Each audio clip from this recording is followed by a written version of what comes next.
पुढचा प्रश्न आपला तो असेल, मला मिनिस्ट्री ऑफ एक्सटर्नल अफेअर्स म्हणजे परराष्ट्र जे मंत्रालय आहे त्यांच्याकडून थोडी माहिती पाहिजे की खरोखर गेल्या 2 महिन्यांमध्ये बांगलादेशमध्ये हिंदूंवर अत्याचार झालेत की नाही झालेत.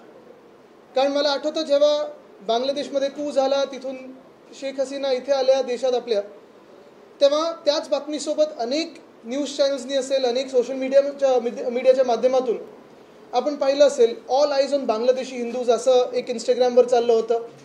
तिथे हिंदूंवर केवढे अत्याचार चालू आहेत, मंदिरं तोडली जात आहेत, कुठच्या मूर्त्या तोडल्या जात आहेत, लहान मुलांवर अत्याचार होत आहेत. ह्या सगळ्या बातम्या ज्या आहेत व्हॉट्सॲपच्या मार्फत असेल, सोशल मीडियाच्या मार्फत असेल, ह्या पसरल्या जात होत्या. एवढंच काय तर काही ठिकाणी दंगली देखील घडवण्याचा प्रयत्न झाला. भाजपचे जे काही चहेते असतील किंवा त्यांचे स्वतःचे जे तथाकथित हिंदुत्ववादी असतील, आपल्या देशातल्या हिंदू मुस्लिममध्ये वाद निर्माण करण्याचा प्रयत्न झाला. का तर बांगलादेशमध्ये हिंदूंवर अत्याचार होतो. तसंच 5 वर्षापूर्वी मला वाटतं CA NRC त्यावेळी देखील बांगलादेशमधल्या हिंदूंवर अत्याचार होतो म्हणून हे सगळं घडवत आलं होतं.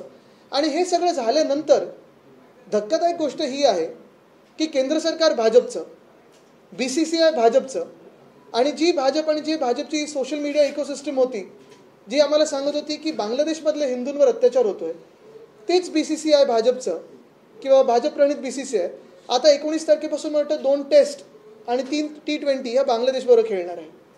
म्हणजे नक्की आम्ही समजायचं तरी काय की जेव्हा जेव्हा निवडणुका येतात तेव्हा भाजपला हिंदुत्व आठवतं आणि आम्ही हिंदू आठवतो. आम्ही जे हिंदू आहोत आमचा वापर फक्त निवडणुकींसाठी केला जातो भाजपकडून, असं समजायचं का? कारण आपण जर ह्या ट्विट्सला रिस्पॉन्स पाहिला आणि जे खरोखर भाजपचे देखील कार्यकर्ते आहेत ते देखील जरा हैराणीत आहेत की नक्की आम्ही बोलायचं तरी काय. आणि मी विचारतो तुम्ही नक्की तुमच्यावर काय मजबुरी आहे की तुम्ही प्रश्न नाही विचारू शकत.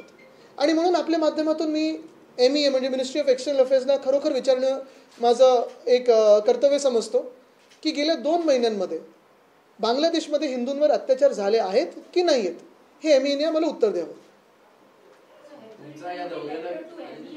I haven't written any letter to MEA.